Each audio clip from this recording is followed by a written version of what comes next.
14h, 16h, Brigitte Lahaie, Sud Radio. Sophie Peters est avec nous, psychanalyste, et nous avons maintenant Dominique qui nous appelle. Je crois qu'on est réellement dans le malentendu du cadeau qu'on offre, qu'on pense faire plaisir, et puis qui tombe un peu à plat. Dominique, racontez-nous, bonjour. Oui, bonjour Brigitte, bonjour à votre invité. Ouais, j'ai une anecdote à vous raconter qui m'a perturbé et que je n'ai pas trop su comment l'apprendre. Cette histoire. C'était l'an dernier, c'était pour la Saint-Valentin de l'an dernier. Donc j'étais avec ma compagne, avec qui j'étais depuis un an. Et j'ai dit bon ben pour la Saint-Valentin, pour ce week-end, c'était le mercredi, voilà. J'avais dit mais tu prévois rien. Elle m'a dit pourquoi je prévois rien. Donc il faut savoir que c'est quelqu'un qui aime être dans la maîtrise profonde. Qui me vient tout maîtriser, tout diriger, quoi.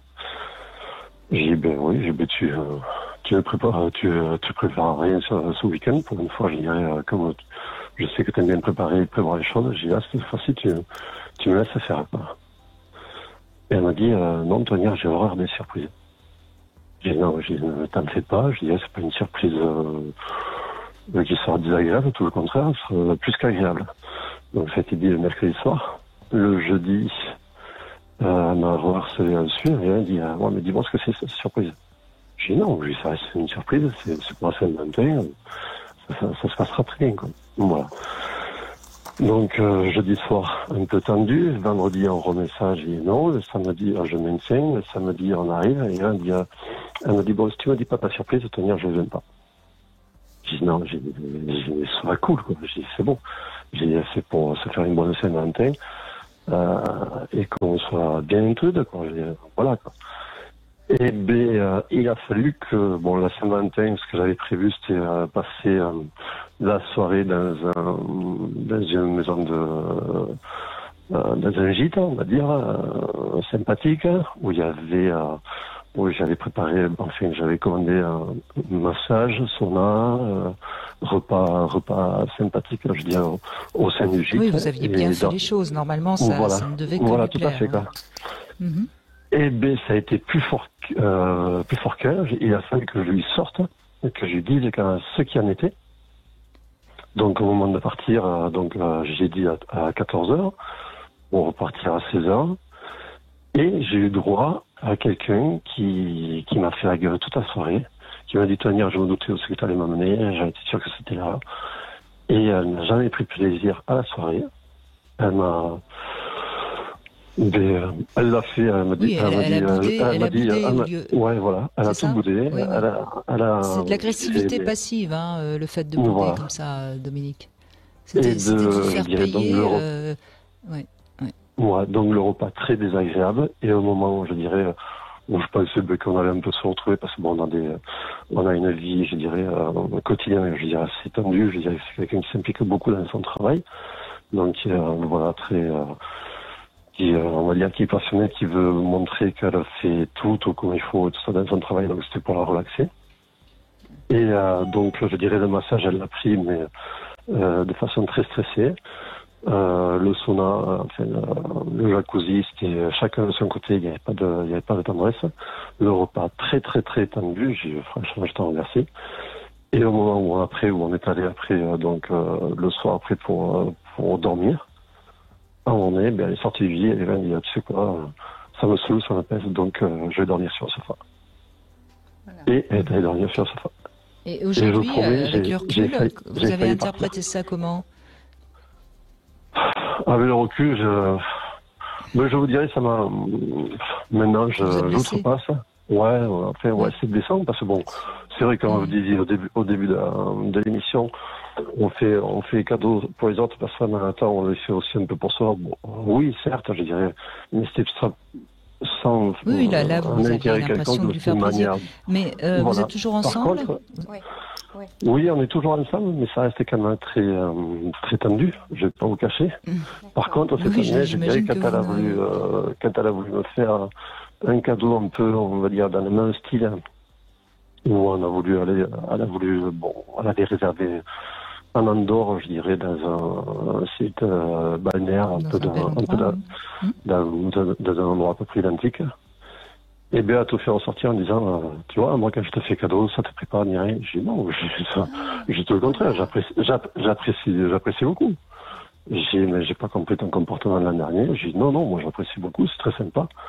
Mais on dirait qu'il y a que toi qui as le droit de faire les cadeaux. Elle m'a dit, oui, moi, j'aime bien faire les cadeaux, mais j'aime pas qu'on me fasse les cadeaux. J'aime pas qu'on me fasse les surprises. Et je vous dirais, ouais, c'est... Et voilà, tout ce qui vient d'elle, ça lui est... On va dire que tout ce qui vient d'elle, il faut que je... Il faut que vous appréciez, que vous la remerciez, voilà. Mais quand ça vient de moi, oui. style, pareil que pour son anniversaire, moi quand j'ai eu ça, je vous dirais, j'étais un peu sur le froid, donc pour son anniversaire, j'ai pas fait les choses grandioses, j'ai juste offert un bouquet de fleurs. Mais voilà, ouais, elle a pris le bouquet de fleurs, merci, mais c'est tout. Il a été laissé sur le côté, quoi. Donc, ce qui me vient en vous écoutant, c'est que le fond de l'histoire est pas dans je fais plaisir à l'autre ou le cadeau, c'est une histoire de confiance. En fait, les gens très contrôlants, comme est votre compagne, votre épouse, a beaucoup de mal à faire confiance. Et en fait, sa problématique en acceptant, voilà, pas que vous lui fassiez une surprise, elle n'a pas confiance.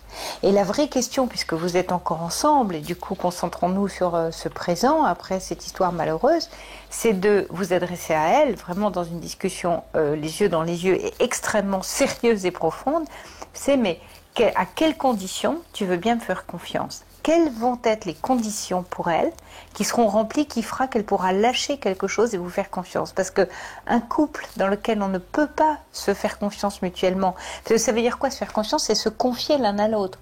Si je fais confiance à mon partenaire, c'est que je lui confie quelque chose de moi, y compris d'ailleurs le fait de me faire plaisir. Hein, on retombe sur nos pattes, mais c'est essentiel ça. On ne peut pas construire un couple serein s'il n'y a pas un endroit où on peut se faire confiance. Et c'est ça qu'elle est en train de vous dire.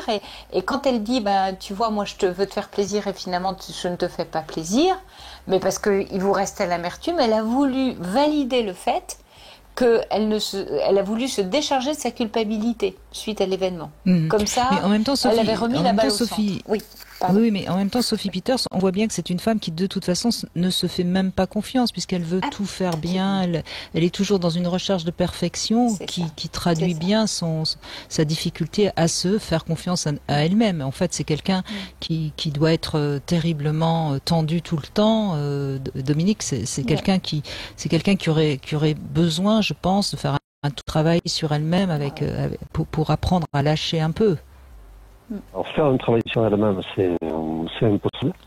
Je dirais, quand on en parle, je dirais, et elle me juge, et elle dit, ça va, le psy, je dirais, j'ai pas besoin de psy. Donc là, je vous le dirais, depuis le mois de janvier, eh bien, elle me dit, je dirais pas que je savais pas que ça existait, ce terme-là, mais elle me dit, Tony, je crois que tu es excessivement pervers narcissique. Donc voilà. Donc je vous dirais, elle se méfie de vous au point de vous accuser d'être un pervers. C'est terrible. En tout cas, bon courage, hein, Dominique. Mais il est certain que de toute façon, c'est quelqu'un qui souffre. Hein. Ça traduit bien une armure totalement rigide. Et ce qui est dangereux dans ce genre de cas, c'est que en vieillissant, ça va se rigidifier encore plus, et c'est pas forcément une bonne chose. Sophie Peters, on va se retrouver après les infos. Je vous propose une petite devinette. En quoi le puzzle est comparable à un cœur brisé? Pourquoi on compare un cœur brisé à un puzzle? Vous aurez la réponse peut-être, vous me la donnerez après les infos. Je l'évite. Brigitte Lahaie, Sud Radio.